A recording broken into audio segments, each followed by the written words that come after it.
willkommen zu einer weiteren Folge beim Podcast Das Geheimnis des Tees. Heute mit einem speziellen Gast und ich bin sehr glücklich, ihn für dieses heutige Gespräch gewinnen zu können. Und zwar habe ich für euch Jesse von Jesses Teahouse und wir schalten live nach LA. Ja, welcome Jesse to the show. Thanks. Thank you so much for your invitation. And I'm sorry to have to speak in English for everybody, but I speak like 20 words of German, so that won't be enough. Could be. So it is luckily the internet translate everything. So Wow. What a world. yeah, What a world. It's great. It's really, I'm excited to be here. I was glad to get your message. I think a lot of people assume because I have like a big following, like, oh, I'm never going to respond to any of these private messages, and I try to respond to all of them if I can. So it's always great to be able to meet new tea friends, and I'm very eager to learn more about the tea scene in Germany and in Europe, and just become more a part of the community. great have you here. My first question is what brings you into tea? I mean, you traveled a lot of China through China, but it's also not very common in China to drink tea anymore, right? The new generation is like more coffee than tea. So what brings you into tea? Mm-hmm. And what let you stay with the tea? Sure. Yeah, it's a great question. I mean, I got into tea originally when I was studying abroad in China, back when I was in university. I did a 6-month study abroad program in Beijing, and we were doing very intense study abroad. So we had to do 100 new characters every day, and then the next day we would have a test on the 100 characters we learned yesterday and learned another 100 characters.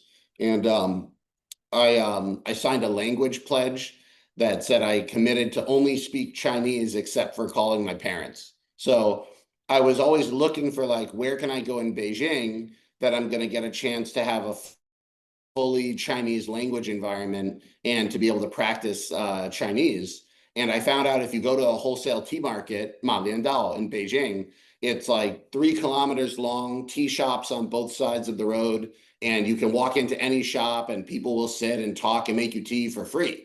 And they hope you buy some, but like it was just an incredible language learning environment at first. And then when you're learning the language and your language is not that good and you're sitting with somebody you don't know and drinking tea, you talk about the tea and you start to learn, what is this tea? What is that tea?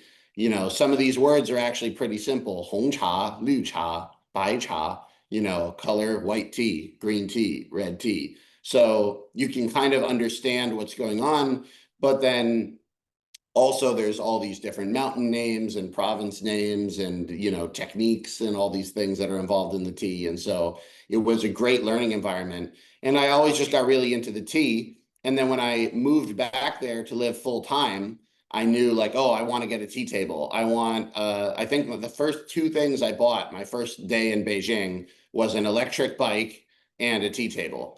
And with my electric bike and my tea table, I'm like, I'm ready to take on the world. I can live in China. I can do this. And so that was originally what tea was to me. And then it was a hobby of mine all those years when I was in China. I lived there for 9 years. And then when COVID happened, I happened to get stuck back in America. So all my stuff was in China, all my work was in China. Most of all my tea was in China. I had some tea with me, but I couldn't go back to China, and so drinking tea was a connection back to my old life where I had been living in China. And then because I couldn't perform anymore, my job in China was doing Chinese comedy. I did Chinese stand-up comedy and wrote for TV shows, and it was a lot of fun, but I couldn't do that from America. And so I wound up making tea videos as a way to continue being creative and share stuff on the internet, and it's really all blown up. And now I'm talking to European tea friends, and we run a tea shop in the EU. So the world takes crazy turns. Crazy. It's really crazy. Would you say that tea has its own language? Because when I think back to Mongding Mountain in in Sichuan. I was sitting with an old lady and I understood barely every 10th word, but I understood everything. So would you say Yeah. there's a connection and a known language that let people understand, especially with your experience? Yeah. Yeah, I like that way of saying it. It has its own language. I think that that's very true. I mean, tea is one of these weird things where I feel like so many things in the world right now, you show up to a place and it's trying to get people to fight or to tear apart or compete. And tea is one of the weird things where you sit down here and you try to find a reason to have a good time with somebody. You try to find the connection. You Yeah. try to find what we have in common and try to build around that. And there's something about the tea that creates this energy where, you know, you don't want to come in and start fighting. You want to enjoy yourself. You want to enjoy your time. You want to meet the other person and really get to know them. And so I love people. And so this was one of my ways of being able to meet new people. When I was in Beijing, I had like a not a rule for myself, but when I was in a new country in a new place, I didn't know what I was going to be doing with my life and my time. And whenever somebody would say, "Hey, let's meet up or let's do something," instead of saying like, "Oh no," or like, I kind of I would say, if you can come over for tea at like 10 a.m., I'm happy to have you over for tea. And I would meet tons of people because I would just have this 10 a.m. meeting time a couple times a week. I would be meeting new people. If somebody wanted to try to pitch me on some business, or if they wanted to introduce me about this movie they were trying to shoot, or whatever it was, I was just like, if you want to come over for tea, I'm happy to meet you. I'm happy to talk. And it put me into a mindset where I was not only able to use that language, but like willing to proactively try to speak the language, have more tea with more people. And it's definitely been one of the better things in my life that I've done that. Yeah. Yeah, interesting, interesting. I have very, very similar experience, especially with tea. So we had before we had a tea meeting every Sunday, and sometimes Mm, I did not even know who's coming. But my yeah, my my apartment was always crowded. The people, that's sometimes great. I don't know the people. Somebody bring friends, and then we sit and Yeah. have tea. And it was never, and I'm now into tea 27 years. Wow. So never, never had any argument on a tea table. Yeah. Never. It's amazing. It definitely has you kind of asked me what I get from tea. And a lot of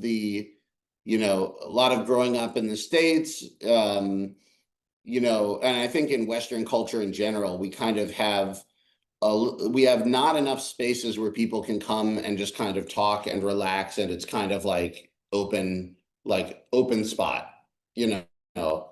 We're looking to find a way to live together and work together when we're drinking tea together. So Yeah. I don't know if I'd say that's something I get from tea, but it's definitely something I enjoy, that I feel like, kind of like in China, I needed the comedy and I like doing comedy because it was really needed in that culture. People are very kind of Oh, like yes. tight.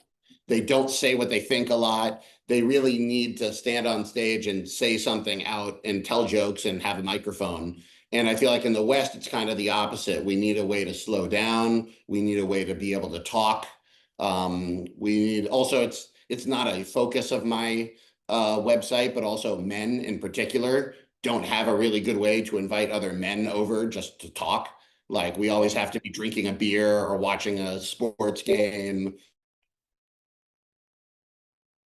or something like that. So it's kind of nice to have a place where I can invite all my friends over, men, women, whatever. We can just do what I want to do with my friends, which is talk and enjoy our time together. And meeting each other on another level, I think, as well. Last 2 years before, I was in Hmm. Prague, and I was sitting in a Mm. small tea house, and some young people, maybe 16 or 17, came in and ordered their tea.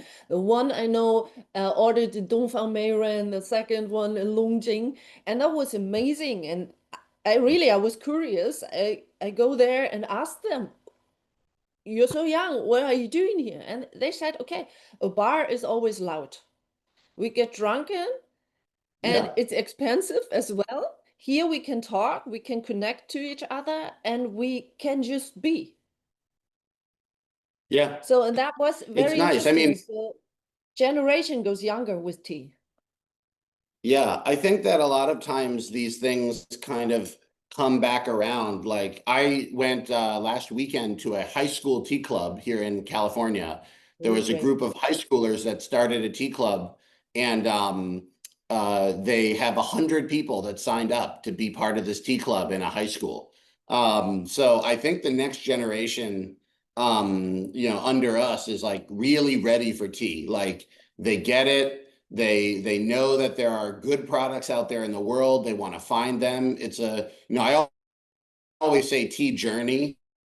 Like, it's not like you show up and it's step one, step two, step three. It's always you meet people, you have tastes, you have experiences, things change, you accumulate lots of tea equipment, then you use all of it, then you use none of it, then you use all of it. Like, it's always a journey. And so it's cool to me to see that younger people are starting their journey very early now on the internet, listening to podcasts, watching videos, getting into it in a way that, like, even for me would not have been possible in 2012 when I moved to China. It doesn't seem like that long ago, but like, that 10, 15 years of technology has really made it possible to do a lot of learning that would have been very difficult before Oh, yes. without having to travel. I started 27 years before, I got no knowledge about tea. It was hard to get Yeah. anything. How did you learn all the way back then?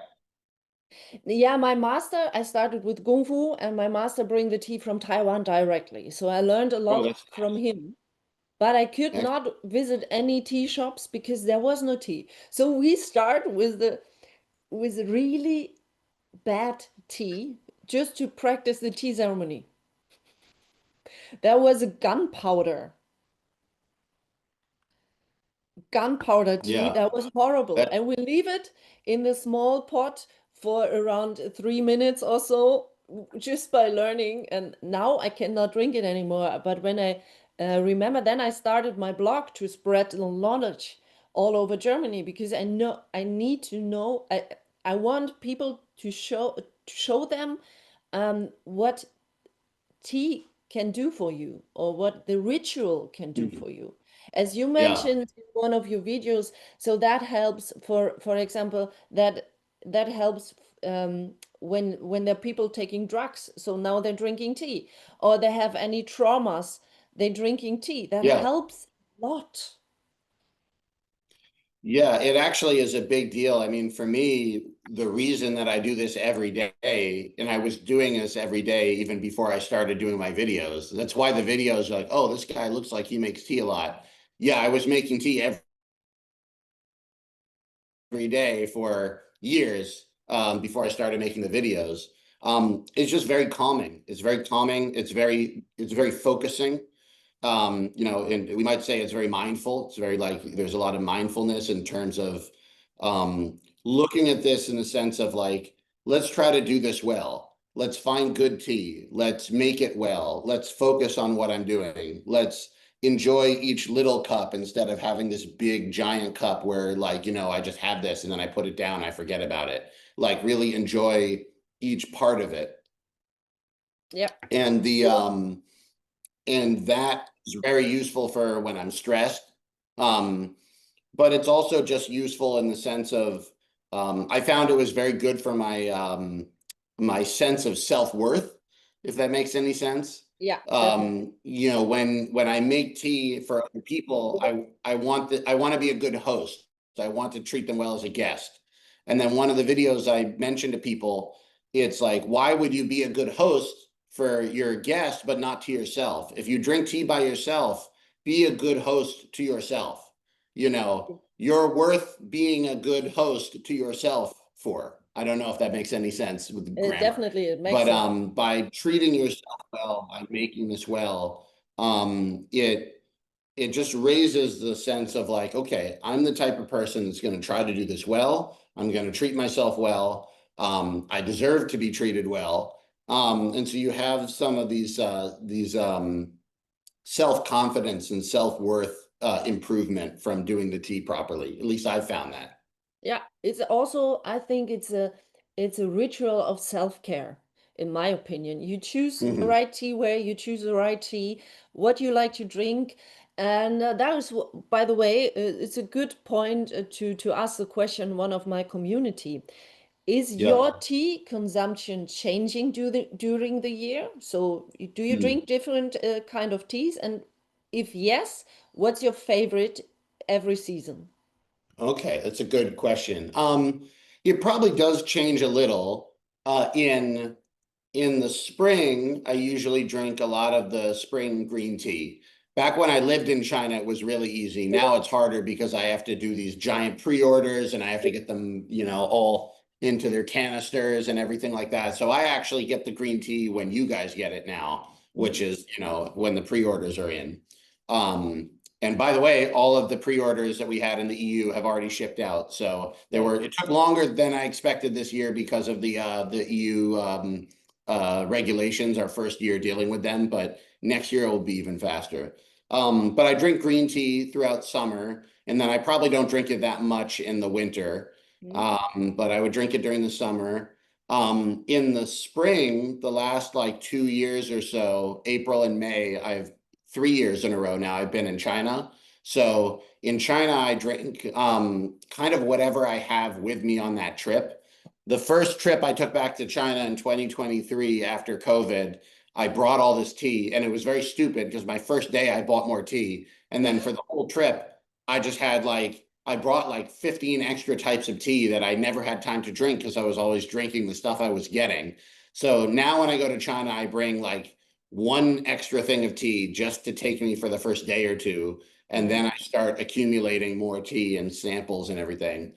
And then I'd say the biggest difference from year to year about my tea taste is that I'm always trying new samples. So I have this whole area over here is really messy, but it's got a sample over here. It's got a sample over here. It's got a sample over here. Like I have lots and lots of these samples, and so I'm always trying samples, and it's one of the reasons now on the page where I don't highlight the tea as much sometimes, because sometimes the tea that I'm drinking is actually not available on the website because it's a sample. But hello. Yeah, 小朋友. Hi there. So What a new R. 你的女儿. Hello, I'm Jesse. Nice to meet you. Yes, Jesse. Yeah. Okay. Very good. 他害羞一点点。No problem. But as I was saying, oh, here, let me turn this off until the question is done so you have good audio. So yeah, so basically different seasons, different things. I drink a lot of red tea year round. I drink a lot of aged white tea year round. I drink a lot of raw pu'er year round. I drink like show pu'er more in the winter, I feel. But now after I moved to Los Angeles, it's like nice all the time. So we don't get really cold winters or anything like that. But back when I was in Beijing, I would drink a lot of show pu'er in the winter. It was very warming. Or hei cha, like liu bao, black tea. I would drink a lot in the winter. But I always would say that I don't have a plan. Like I kind of just wake up every day. I wander over to my tea area. I take a look at all the boxes and bags and stuff like that, and I kind of just decide what I want to drink that day. And unless we have like a new product that came out and I have to make a video about it, I generally am just, I don't have a plan ahead of time for what I'm doing. And then if I have like a big win, like if we opened a new warehouse or if it's my birthday or something like that, then I'll go and break out some of the very rare or old tea that I don't generally drink. But I think COVID taught me to make sure to drink that tea as well, because I lost almost all my tea collection during COVID, and I had all these rare teas, and I was like, oh, I'm going to save them. I'm going to save them. I'm going to save them. And then the world blew up, and many of them I was never able to drink. So I think that like, even though I don't want to burn through all of the really rare tea immediately, I do like to drink it because, you know, just saving it, saving it, saving it, saving it. Now I feel it's kind of the wrong thing to do. So, Yeah, yeah. yeah, to let go. Through all your journeys, mm, is there what's the strangest tea you taste? And what's the tea you saw, this tea is so interesting, but nobody would buy it? Hmm. It's an interesting question. The strangest tea, I kind of have to go with the oldest tea I ever had. I had a tea from 1911, Wow. an aged pu'er that was like, at the time I drank it, it was a little over 100 years old. Wow. It was at a very fancy shop in Maliandal in the tea market. There Mm. was a tea magazine that a mentor of mine was writing for, and he heard that they were going to do this thing where they drink a little tiny piece of this very, very old pu'er. And so he said, Jesse would like to come to that. He's a foreigner, speaks Chinese. He'll be fun to have there. So they they invited me, and I got to try this very, very old pu'er. They Wow. took like a tiny piece, like maybe 2 grams, Mm. and they put it in the pot. And it wasn't the best pour I've ever had, but it had amazing tea energy. It was weaker than I thought it Awesome. would be. Yeah. Like, you know, I feel like with the pour, after like whatever, 50, 60 years or something, it starts getting weaker. Um, but the tea energy was amazing. Like I drank a couple small cups of it and I felt like electricity Mm. all down my hands and my fingers were tingling. It was a very good experience. And then in terms of tea that I think that I would like but people would never buy, I'm trying to think. Um, I do a lot of times the reasons why I think people will not buy this is just because the price to quality ratio is just Mm. not high enough. Like one of the reasons we're not selling rock tea right now, yen cha, is because it's so popular in China that in last 3 years the value has gone way down. The tea is still really good, but what, like, you know, for instance, like what you used to be able to get for say like 1,000 kwai a kilo, now they want 3,000, and it's the Yeah. same tea. Yeah. It's the exact same tea. It's just more expensive. So a lot of times it's more stuff like that, which is kind of silly. Um, and then the other one that there's a lot of teas I'd like to sell, but I'm not sure I can import. Like Mm. when we went to Yunnan this last time, that we had the bamboo tea. Have you seen this? They take tea and they stuff it in a bamboo tube and they roast I have it. one here. Yeah, and it's great. And it's like, I would be totally happy to take one of those back in my suitcase or something like that. I don't think I can go to customs and say, like, I don't know anything about this wood product or how it was smoked, or there's no registration in the building that they made it. So it is kind of annoying now because there's a lot of teas that I would love to share with people. And if the company was still very small, I would be sharing with people. But now that we're big enough where I'm like, I have a customs agent and I'm sending in my shipments properly and I'm paying all my taxes and I'm doing everything right. I don't want the whole company to blow up because I tried to sneak in one tube of bamboo, Mm. um, and then the whole company blows up. So I'd say that it's just a little bit, I feel a little unfortunate because I think a lot of the smaller sellers will sometimes have this really rare, really amazingly Yeah. unique stuff. And I'm like, hey, if you do all your testing properly, you have to send 1.5 kilos in to be destroyed for testing. I don't Mm. think you sent 1.5 kilos in of that tea to be destroyed for testing purposes. So it can be difficult to deal with the regulation. But overall, you know, I still think we are able to get really good and interesting tea for people. And in the future, hopefully we'll get better at understanding those regulations and maybe we will be able to get some of that stuff in. Yeah. Some of those rare stuff, yeah. Yeah. Sometimes you drink teas and you think it's amazing, and then you cannot buy it. Yeah, Nowhere. it's kind of it is tricky. I think I like this idea though that I try to balance in my life of like some teas I just want to make sure my water isn't messing up your sound. Hold on. Can you hear the water in the background? The No. kettle? Oh, okay. So I was saying I always like to have a balance of having some tea that I was bought, some tea that I was gifted, and then some tea that kind of just like finds its way into my life, like a sample or a friend came over and, left it with me. So I think that like there is some like, obviously I hope people buy tea. I run a tea shop. I hope they buy tea. But there is also an element of like some of your tea should come from going to your friend's house and doing a swap, or showing up at you show up at a party and somebody hears you like tea, and so they go over the shelf and they give you a cake of the tea in their house. I think that there's a good balance to be hit there. And so I like to try to balance everything as well. Yeah. Let's talk about the tea shop. Yeah, What brings you to make a tea shop? sure. Because you're Well, also growing now. You're also based in Europe. So for every Europe buyer, it's much easier to get their stuff. yes. Also in the US. So Mhm. what brings you to make it? Because I know it's really hard. That's why I'm not Yeah. focusing on selling any tea. I'm Yeah. more into teaching tea. That's why I Yeah. have this podcast, I have the blog, I have a community, but I'm not focusing on selling tea. Yeah. It kind of came about in an interesting way. 2020 was a crazy year for everybody, but it was definitely very crazy for me as well, because I had spent 10 years building this career as a comedian in China. And amazingly, during COVID, I went viral a couple times because literally the day before COVID hit, when I left China, I was filming a Chinese comedy TV show. It's like the version of like Last Comic Standing or one of these like comedy competition shows. And I reached the top 8 of that show for all of Wow. China.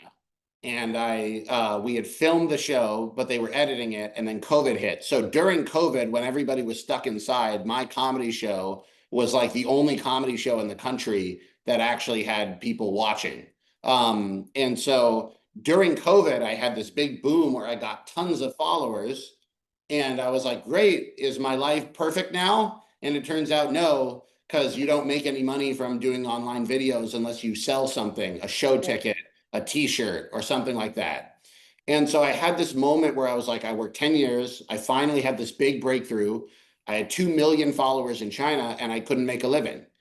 And Yeah. I realized that whether it's comedy or whether anything else I do the rest of my life as a performer, if I don't have something that I can sell, the internet is not going to just pay me for being good. Yeah.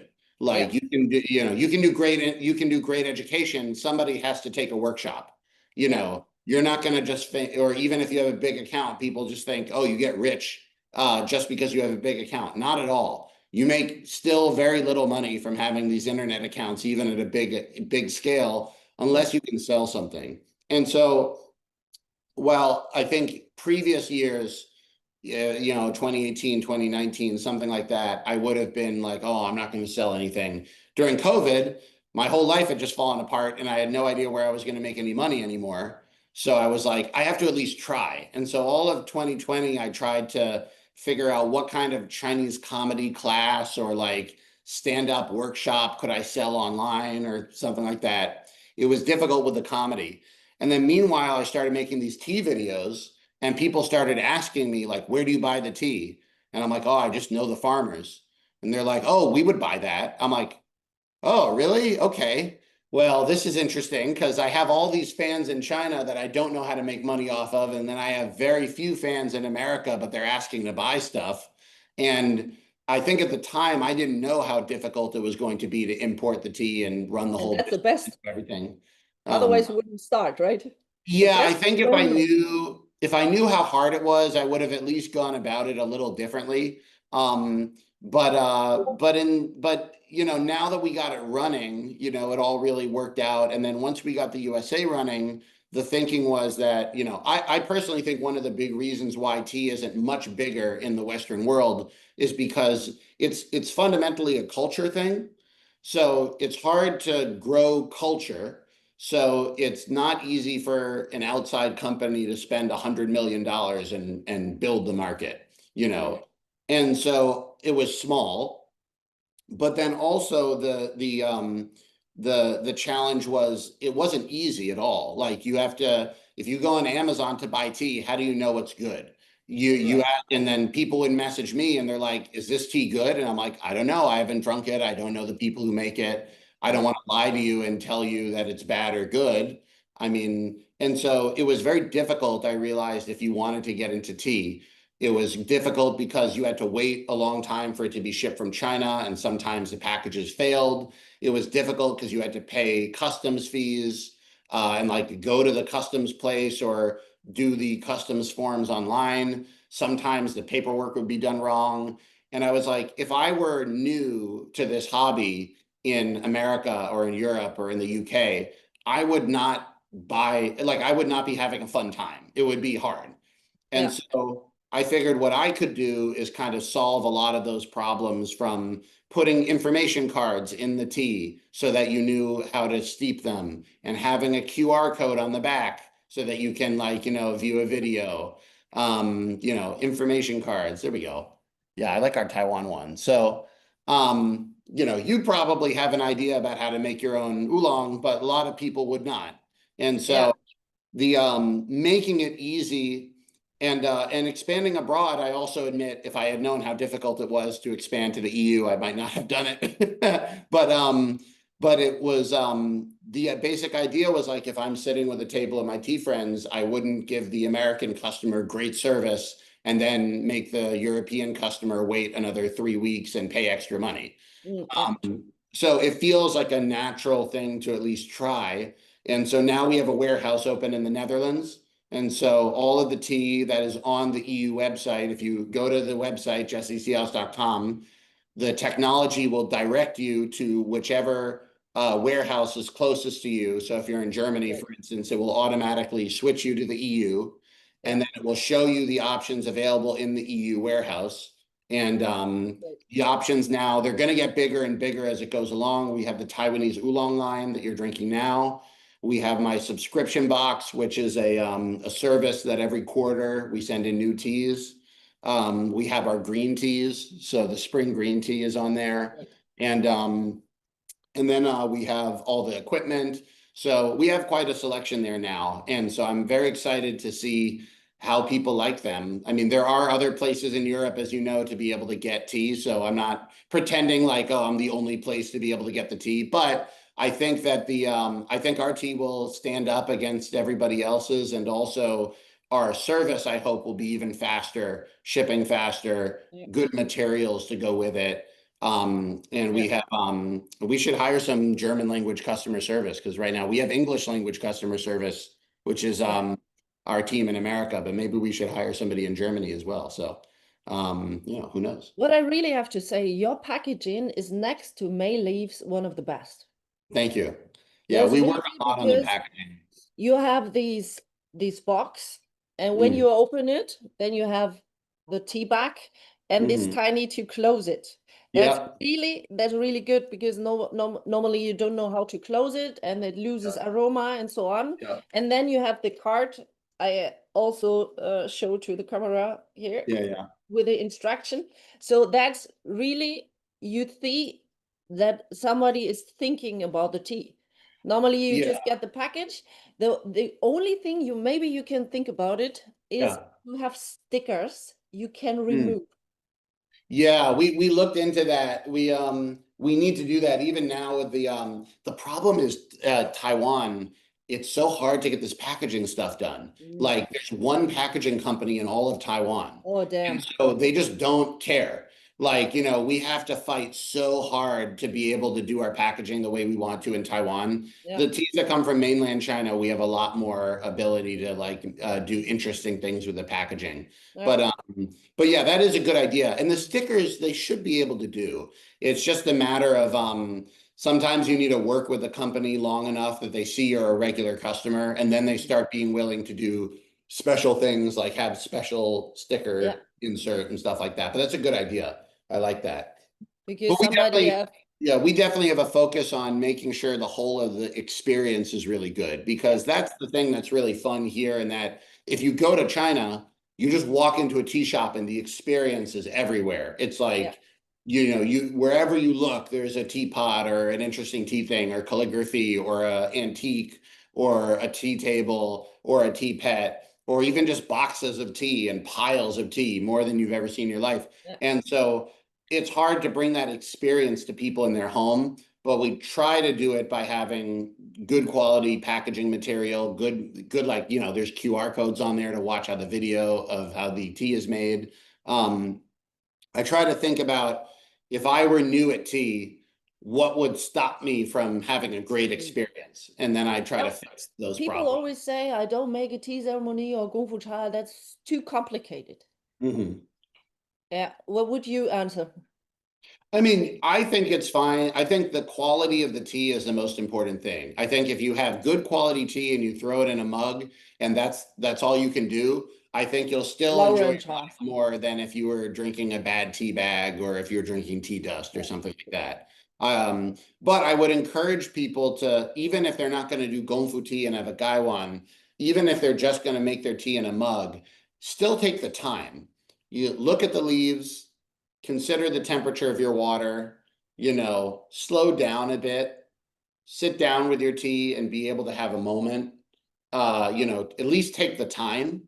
And then I think if you take the time, you'll realize, like, hey, if I'm going to take this time, I might as well try having a teapot or something like that and try to, figure it out. I think these things happen naturally. Like when I started drinking tea, I also started, I think the first year I was drinking tea, I just had one of those like, glass travel bottles that had the net up at the top, just very basic. I bought it for $2 US in a shop on the side of the road in China, just like a everyday store.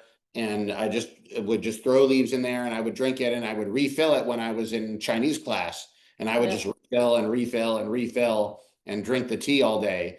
And I never thought, like, nowadays I would bring a whole teapot set to my lesson. If I was doing Chinese classes, I would bring my whole set and I would be making tea while I studied. But back then I was just like, I'm going to have just a big to-go bottle of tea, in the same way that previously I might have drunk water or soda. And so that's how it all started. And then I started making tea. Once I got my own apartment, I could have a tea table, and then it kind of like went up from there. So I think that I don't personally have a problem with people. As I said, it's a journey. I think one of the things that the tea internet in the West that I don't like is that people, because it's such a niche hobby, a lot of people get to a high place and they're, oh, I do gongfu, I only drink aged pu'er. And then they forget that they had this journey to get there. They didn't come into existence like that. Yeah.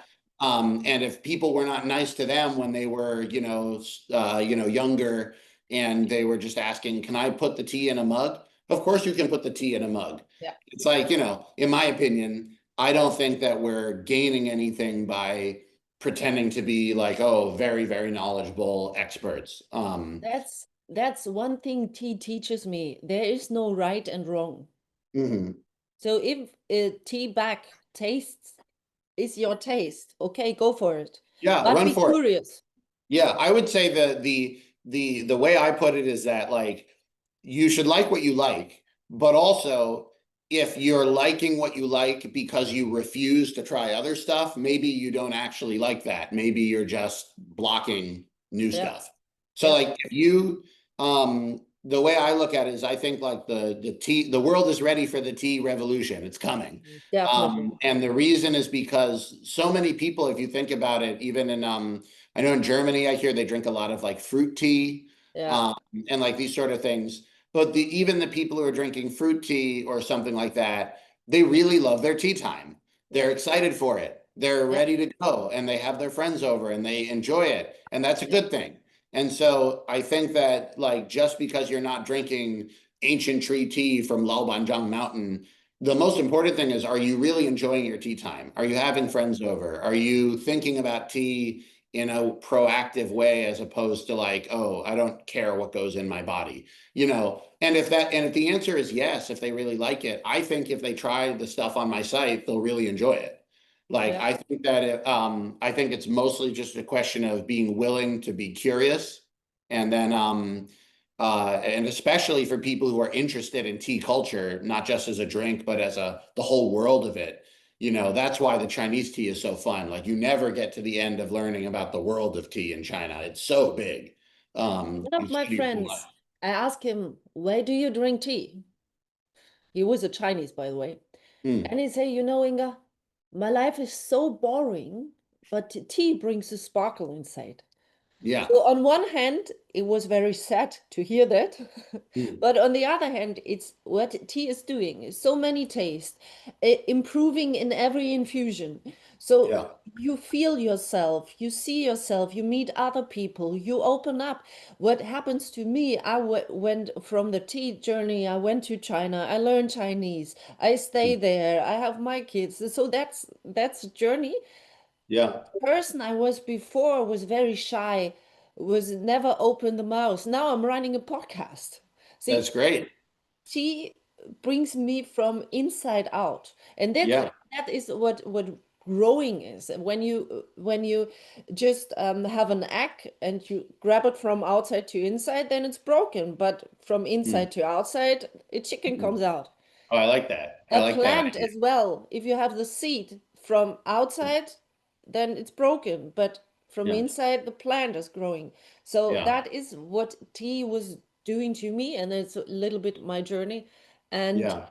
tea definitely let you connect, bring sparkle in your life, let you feel yourself or Yeah. reconnect to yourself.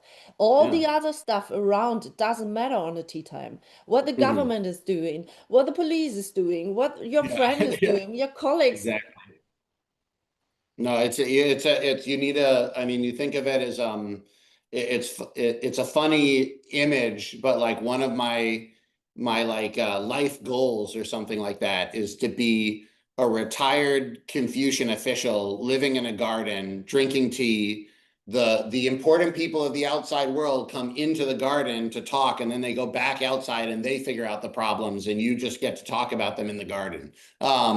You can still be a part of the outside world, but you protect the space, both physical space. Like one of the things I recommended to people, even if you don't have money to buy tea stuff, find a part of your house that's your tea area. Find a place that it's like, I go away from the rest of what I do in the other parts of the house. This is where I have tea. My knowledge of this space is all full of these great memories of drinking tea with people, having tea friends over, doing podcasts with people around the world, making videos about tea. And it's a different space from the rest of the entire city. Yeah, And so I think that that, having that space allows you to have that growth and feel like you are able to grow, relaxed enough to start expanding outwards. yeah, And it's hard to find in the world now. It's like there aren't a lot of places like that, and it's one of the reasons why, you know, people say like I run a tea company. They're like, what do you do? A lot of what I do is just this. I have tea. That's why everybody wants to do tea. It's because they want to be able to do this instead of showing up in a mine and digging. yeah, true. So True. it's definitely a real blessing to be able to do it. I mean, that was, going back to the tea business. My only goal for the tea business in terms of money was to make enough money to not have to have another job. That was that was the only goal that I ever wanted out of the tea business. And to my surprise and delight, it actually worked. Um, Right. and so, now the company is a little bit bigger. I have, say, like somewhere between 9 and 12 employees. There's some people that are full-time, some people that are part-time. And it's a little more than we need, but I've been trying to run the business in a way where I'll bring more people on and relieve the burden on myself. Mm. And so that I don't have to work 80 hours a week. Because if Yeah, I have to work 80 hours a week doing tea, something went wrong. Like yeah, this is not it's not sustainable. It's also part of the reasons why the prices are a little bit higher is because I don't want to buy bad tea and then fight to sell tons of it. I'd yeah, rather find good tea, sell less of it, and have the price be a little bit higher. And just like, the goal is that I can do this in a way that not only can I get you good tea, but also I don't need to work 80 hours a week. I can hire people to do the work. I can pay the customs people to pay the customs properly. I can hire people to be, I can do all my pesticide testing. I can do all my heavy metals testing. I can do all of, we can do. Make sure the tea is safe. Yeah, Because make sure the tea is safe, actually be in compliance with the laws, which is harder than people think, because a lot of times you go to China, I'll go to a farm and they have great tea, and I ask the farmer, what pesticides do you use? And they're like, oh, whatever they give me, I'm like, oh, I just can't sell that then. Or I'll meet farmers that are like, the tea is an ancient tea tree up in a nature reserve. And I ask, like, have you ever done the testing? And they say, no, we don't do the testing because it comes from a nature reserve. We know it's fine. I'm like, well, I know it's fine and you know it's fine, but the customs officials in the Netherlands don't believe you. They need the papers. So there's I think that the cost of that, you need to pay for the cost of the test, but also the cost of the time. You have to convince the farmer how to do this. You need to find the right testing company. You need to send 1.5 kilos of the tea away to be destroyed. You need to wait for the results to come back. You need to do all this. And if you're like me and you have this quarterly tea club, you need to be doing this 6 to 9 months in advance, and paying money for stuff that you won't make any money for 9 months or a year. So I think that all of that gets wrapped up into the tea price, but that's how it has to be. Like, the only way that I could cut down on the price is to buy cheaper tea, bad tea, and I don't want to buy bad tea. What's the point of doing all that work and then selling bad tea? So, I think that, like, to some degree, I wish the tea were a little more affordable, but I will also say people are very happy to go to Starbucks and spend $5, $6, $7 on a tea bag and hot water. And like, for that amount of money, you can have some of the best tea in the world if you make it at home. So, and you'll yeah. have more than one infusion. And you'll have more than one infusion. So, like, So that lowers the price a lot, because you have exactly. this So, tea leaf. but it does require a mentality difference. Like, you need to really say, like, I'm going to make the tea, but if you have a friend over and you have tea and you both get 2 hours of entertainment and a lot of drinks out of this tea, and it costs €4, like, that's not that bad. Yeah. So the main thing, I think, is just trying to figure out a way that, the thing I want to avoid is, I don't want people spending a lot of money on a tea because they're new and they see it's expensive and then they want to buy it, and then they buy it and they may not like it. Well, you might not like it because you might not like pu'er or something like that. So sometimes people will try to skip their taste to go to expensive stuff. The expensive stuff is not necessarily better than the cheaper stuff. It's just rarer, or it's harder to get, or it's more specialized, or sometimes it has special flavor notes that are difficult to find in the cheaper tea. But like, anything that's on my site at least is good. Like, you could buy only the cheapest stuff on my site and it's still going to be really good tea. Yeah. So I think that I just hope that people don't waste money by trying to that, like, to spend money for the sake of spending money, and then they get upset because they spent too much money. Yeah. That's also a little bit my job. I put on my list to taste teas, to make reviews about the teas, to help the people to choose, because we all know tea is expensive.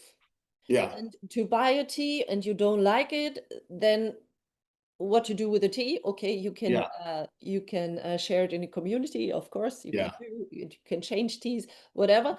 But that's also my job, to review the teas, to give my followers to show them shops, tea shops, online shops, who are educated, who knows good tea, and that they don't waste their money on bad tea. Thank you. I think we're nearly coming to an end. I have one last question, and if you want to know more about Jesse, we put everything in the description box. So just look in the description box if you find the tea, if you like to buy some tea stuff. The last question is very interesting. It comes also from my community. And if you were a tea, what tea were you? If I were a tea, what tea would I be? That's a great question. I mean, I've done a lot of questions over the years online. I don't think I've ever heard that question before. If I were a tea, who would I be?